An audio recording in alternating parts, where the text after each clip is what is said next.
তাআলার ঘরে, বলে ওখানে বিষ্ণু ইসলামের কবর রয়েছে, ওখানেই কবর। এবং ওই কবর দেওয়ার পরেই, ওই কবর দেওয়া ঘরের ভিতরে আম্মা জান আয়েশা যতদিন, আয়েশা রাদিয়াল্লাহু তাআলা আনহা যতদিন বেঁচে ছিলেন ওখানেই ছিলেন কবরের পাশে। এরপরে বাবা মারা গেলেন, আবু বকর, বিষ্ণু ইসলামের পাশে কবর দেয়া হলো, বাবা আর স্বামীর পাশেই থাকলেন। এরপরে ওমরে ফারুক মারা গেলেন, ওনারও কবর দেয়া হলো।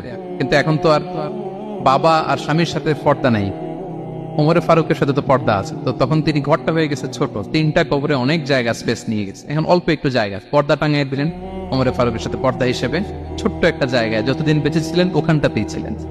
ওমরে ফারুক যখন আমিরুল মুমিনিন খলিফা, তখন ছেলে আব্দুল্লাহকে পাঠিয়েছিলেন যে যাও একটা অনুমতি আগে থেকে নিয়ে রাখো আম্মা জান আয়েশার কাছ থেকে, যেহেতু ঘরটা ওনার, ওনাকে বলে রাখো যে আমি মারা গেলে যেন আমার 2 বন্ধু মুহাম্মদ সাল্লাল্লাহু আলাইহি ওয়াসাল্লাম এবং আবু বকরের পাশে যেন কবর দেয়া হয়।